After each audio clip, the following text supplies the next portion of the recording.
This cookie contains 600 calories. To burn this off, you would have to run at full speed for 55 minutes.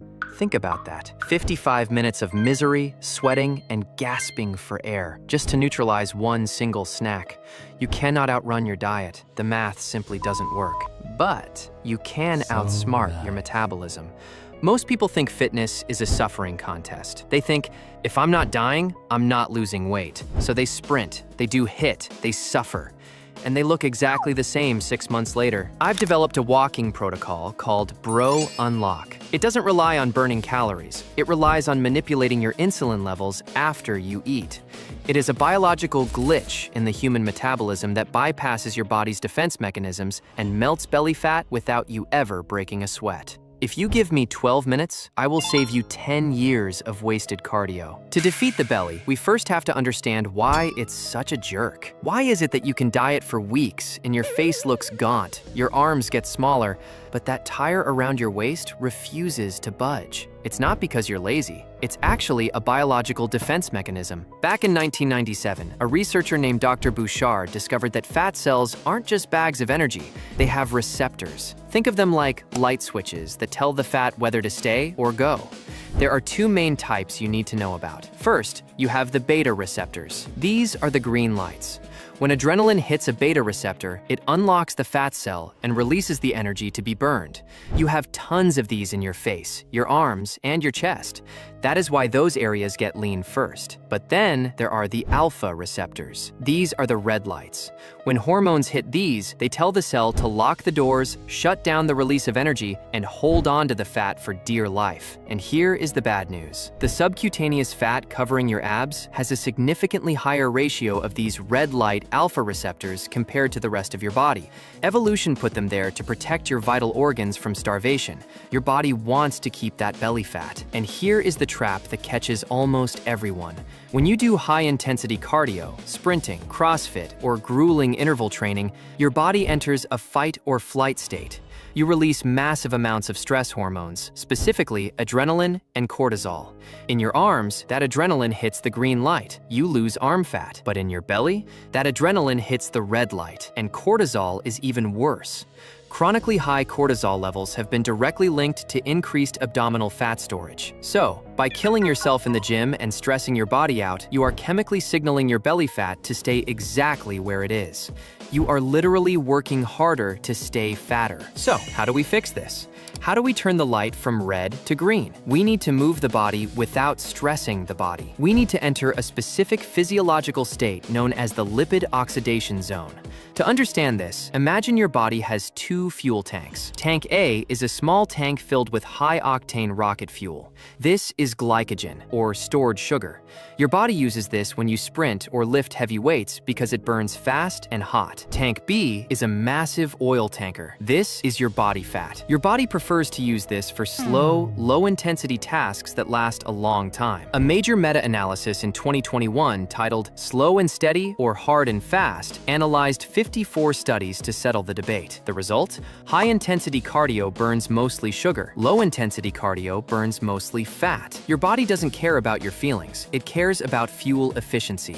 When you run, you burn the sandwich you ate for lunch. When you walk, you burn the fat stored on your hips. This is the Zone 2 hack. When you walk, you keep your heart rate in a specific range where you can still hold a conversation. In this zone, cortisol stays low, meaning those alpha receptors on your belly don't get triggered to lock down. Meanwhile, fat oxidation hits 100%. The answer, as you've probably guessed, is walking. But wait, before you click off thinking, I already walked to the fridge and back, listen closely. Simply walking around a bit isn't going to get you a six-pack. If it was that easy, the mailman would be the most ripped guy in your neighborhood. To make this work for rapid fat loss, you need a protocol. But first, we need to destroy a myth that is holding you back.